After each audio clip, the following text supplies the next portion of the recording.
Hello everyone. आज हम start करने जा रहे हैं chapter number 8 conservation of plants and animals. इससे पहले हमने अपनी वो इम्पोर्टेंट शॉर्ट क्वेश्चंस की सीरीज खत्म कर ली थी। चैप्टर नंबर 1 से लेकर 10 तक सारे चैप्टर्स कर लिए थे एक्सेप्ट चैप्टर नंबर 8। तो पहले चैप्टर नंबर 8 स्टार्ट करते हैं, फिर इसके बाद इसके भी इम्पोर्टेंट क्वेश्चंस साथ में ही कर लेंगे। सबसे पहले जो इस चैप्टर में हमें सबसे पहले जो पढ़ना है वो है डिफॉरेस्टेशन। डिफॉरेस्टेशन किसे कहते हैं? काफी बेसिक सी टर्म है डिफॉरेस्टेशन, छोटी क्लासेस में भी हमने पढ़ा है।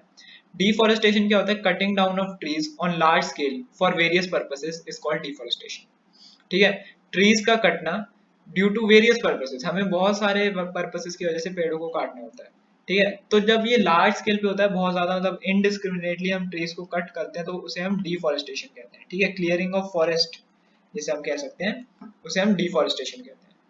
ठीक है, अब कॉजेज ऑफ डिफॉरेस्टेशन मतलब डिफॉरेस्टेशन के क्यों किया जाता है, क्यों काटते हैं हम पेड़ों को, वो रीजन हमें लिखने। तो सबसे पहले cutting down of trees for pulp, timber etcetera, ये सब चीजें जरूरी होती हैं। पल्प जो होता है वो पेपर बनाने के लिए यूज होता है, टिम्बर फायरवुड, ये सब इन सब चीजों के लिए फॉरेस्ट को सॉरी ट्रीज को कट किया जाता है। क्लियरिंग ऑफ फॉरेस्ट वही चीज, cutting of trees for more land required for urbanization and industrialization. अब ये बहुत ही बड़ी प्रॉब्लम है कि अर्बनाइजेशन और इंडस्ट्रियलाइजेशन मतलब अर्बनाइजेशन मतलब जो नए नए शहर बन रहे हैं, और इंडस्ट्रियलाइजेशन मतलब जो बड़ी बड़ी इंडस्ट्रीज बन रही हैं, इन दोनों में ही बहुत ज्यादा एरिया की जरूरत होती है। और अब इस एरिया के लिए हमें क्या करना होता है? हमें जगह चाहिए, और जगह बनाने के लिए जो पेड़ वगैरह है वो हमें कट करने पड़ते हैं। So it is another reason for deforestation. Third, cutting trees for wood used as fuel और for building materials, furniture etcetera. अब ट्रीज को हम ज्यादा से मतलब जो मोस्टली कट किए जाते हैं वो वुड की वजह से कट किए जाते हैं। वुड से क्या बनाते हैं? फ्यूल बनाते हैं। ठीक है, बिल्डिंग मटेरियल्स, बिल्डिंग के अलग अलग मटेरियल होते हैं, फर्नीचर होता है, जो लकड़ी का जितना भी फर्नीचर होता है वो सब कहाँ से मिल रहा है? पेड़ों की वुड से मिल रहा है। और falling of trees for their medicinal benefits, medicinal benefits जो होते हैं, उनकी जो दवाइयाँ वगैरह बनती हैं पेड़ों से, उसके लिए भी कट किया जाता है। और अदर फॉरेस्ट प्रोडक्ट्स जैसे फ्रूट्स हो गए या और चीजें हो गई जो हमें फॉरेस्ट से मिलती हैं, गम जिससे बबल गम्स वगैरह बनाई जाती हैं, ये सारी चीजें क्या करती हैं? ये डिफॉरेस्टेशन के कॉजेज होते हैं। और ये सारे फैक्टर्स, ये ध्यान रखना ये बात, ये सारे फैक्टर्स जो है ना, ये इंक्रीज होते रहते हैं जस्ट बाय इंक्रीजिंग पॉपुलेशन। मतलब जैसे जैसे पॉपुलेशन इंक्रीज हो रही है वैसे वैसे इन फैक्टर्स का जो आप कह सकते हैं कि जो मैग्नीट्यूड है कि कितना इफेक्ट कर रहे हैं फैक्टर्स, वो इंक्रीज होता रहता है। जैसे मान लो अगर पॉपुलेशन कम होती तो अर्बनाइजेशन और इंडस्ट्रियलाइजेशन जो है वो इतना नहीं होता, तो पेड़ वगैरह बच जाते। लेकिन अब जैसे जैसे पॉपुलेशन बढ़ रहा है, जगह ज्यादा चाहिए, जितनी ज्यादा जगह चाहिए होगी उतना ज्यादा हमें पेड़ों को काटना पड़ेगा। ठीक है, और देखो अब जब पॉपुलेशन बढ़ रही है तो डिमांड बढ़ेगी, और डिमांड हर चीज की बढ़ेगी। ठीक है, पेपर की भी बढ़ेगी, इसलिए पल्प ज्यादा चाहिए होगा।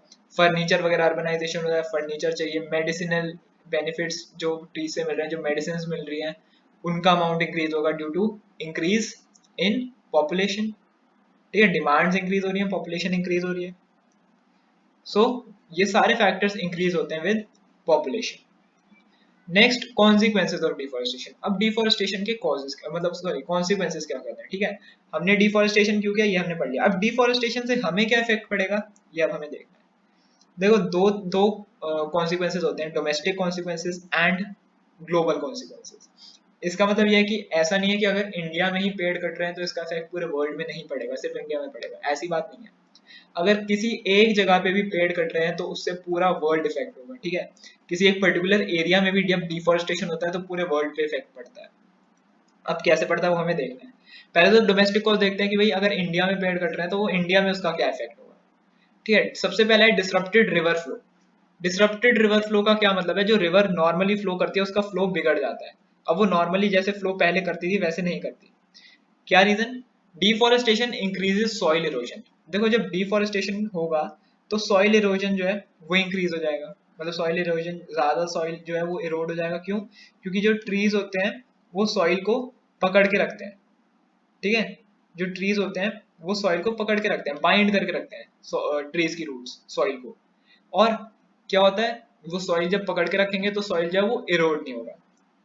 और सेकंड, इसी में डिफॉरेस्टेशन जो है उससे सॉइल इरोजन तो इंक्रीज हो ही जाता है, और रेनफॉल जो है वो डिक्रीज हो जाती है। ठीक है, वाटर साइकिल में ट्रीज का बहुत बड़ा हाथ होता है। रेनफॉल डिक्रीज हो जाती है डिफॉरेस्टेशन से, और जब रेनफॉल डिक्रीज हो गई, सॉइल इरोजन इंक्रीज हो गया, सॉइल जो है वो वाटर में जाएगा, सॉइल जब वाटर में जाएगा तो वाटर का लेवल बढ़ जाएगा, वाटर का लेवल बढ़ जाएगा, ये ध्यान रखना, वाटर का अमाउंट नहीं बढ़ेगा, वाटर का लेवल बढ़ेगा, मतलब जो पानी थोड़ा नीचे फ्लो कर रहा था अब उतना ही पानी थोड़ा ऊपर फ्लो करेगा, और जब वो पानी ऊपर की तरफ फ्लो करेगा तो उससे क्या होगा, जो रिवर का जो फ्लो है वो इफेक्ट हो जाएगा।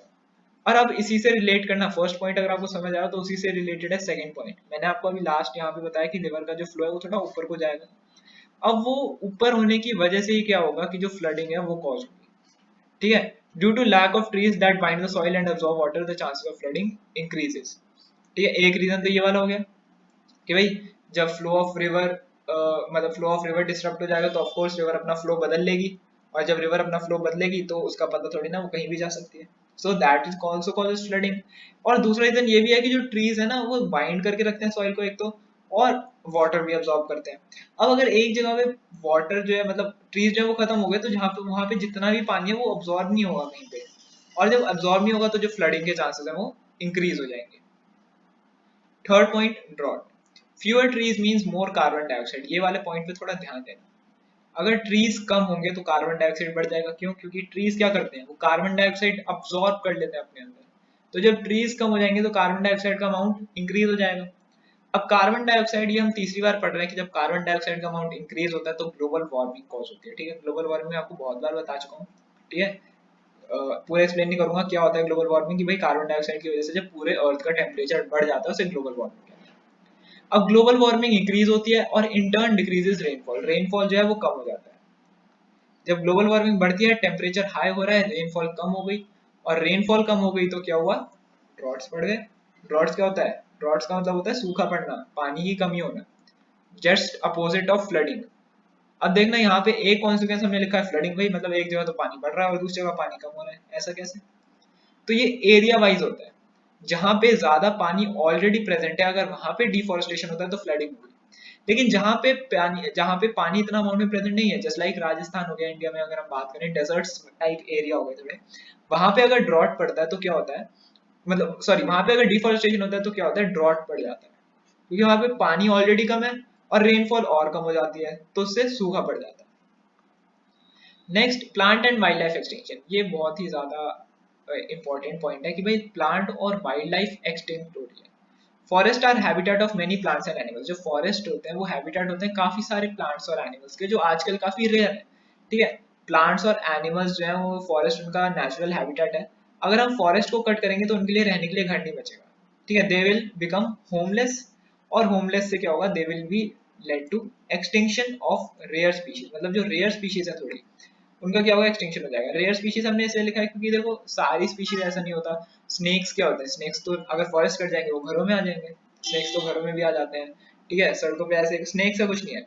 लेकिन जो थोड़ी रेयर स्पीशीज है, मान लो black buck as an example, black buck हो गया या फ्लाइंग स्क्वेरल, ये थोड़े रेयर स्पीशीज होते हैं, ठीक है। अगर इनका हैबिटेट हम उड़ा देंगे तो ये ऐसे एज मतलब होमलेस वो सर्वाइव नहीं कर पाएंगे, बिना फॉरेस्ट के they will not be able to survive.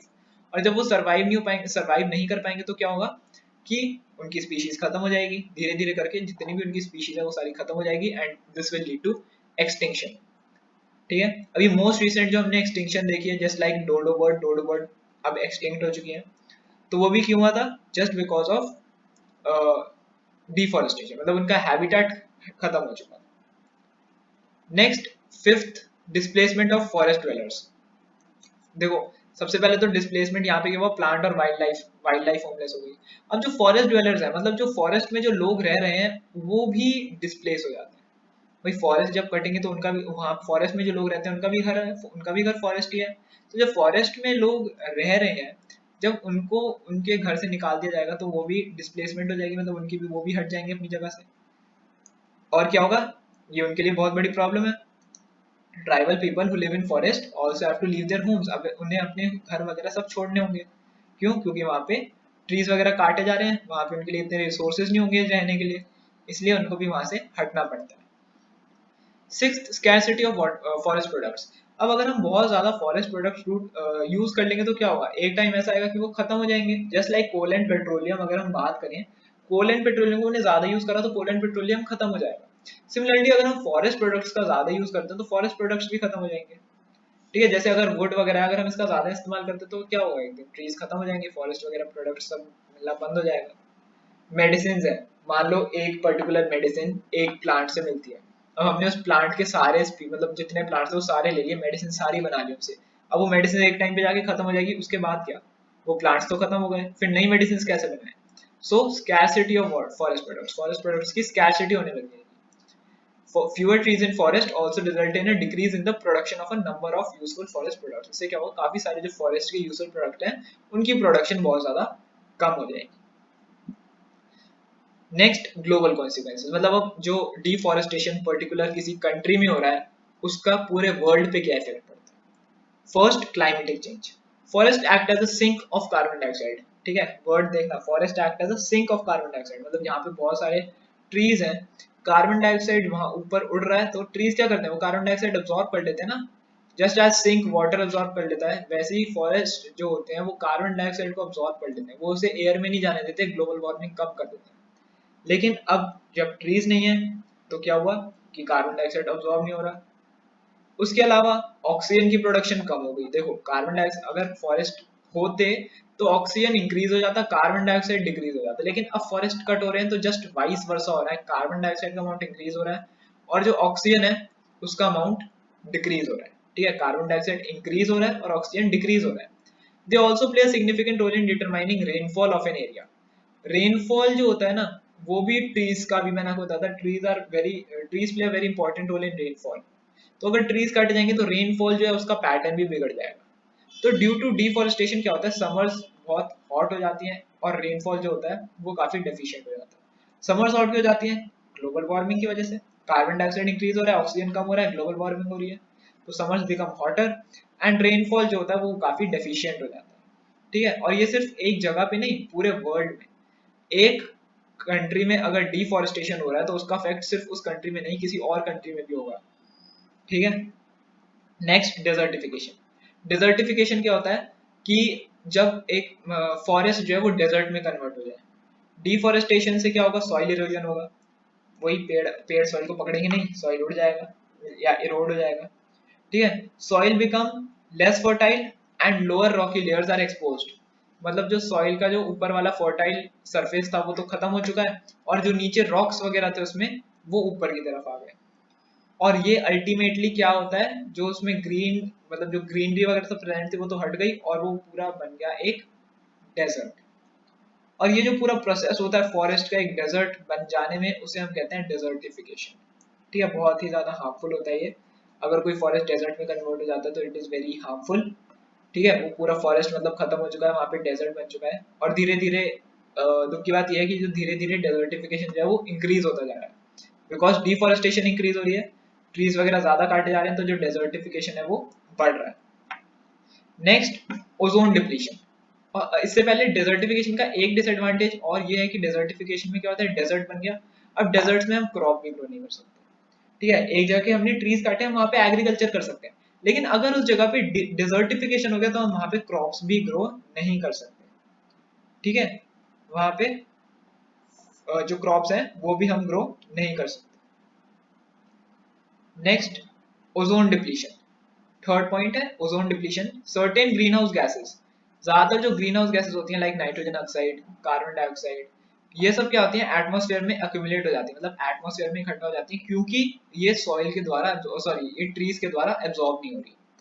Trees के द्वारा एब्जॉर्ब नहीं हो रही तो ये अक्यूमुलेट हो रही है एटमॉस्फेयर में ड्यू टू डिफॉरेस्टेशन। वही रीजन, पेड़ नहीं है तो ये अक्यूमुलेट हो रही है। और ये गैसेस क्या करती हैं, these gases can remove ozone layer from its place. ये गैसेस क्या करती हैं, जो ओजोन लेयर है उसको अपनी जगह से हटा देती हैं, और इसी प्रोसेस को हम कहते हैं ओजोन डिप्लीशन। और ओजोन डिप्लीशन के हार्मफुल इफेक्ट्स काफी सारे होते हैं। ओजोन डिप्लीशन से क्या होता है भाई, जो हार्मफुल यूवी रेज हैं सन की वो अर्थ पे आ जाएंगी डायरेक्ट, उससे और काफी डिसएडवांटेजेस होंगे। ठीक है, तो ozone depletion is also very harmful. इसी के साथ हमने डिफॉरेस्टेशन, उसके कॉजेज और उसके कॉन्सिक्वेंसेस खत्म कर लिए। नेक्स्ट वीडियो में हम इसके आगे का पार्ट स्टार्ट करेंगे।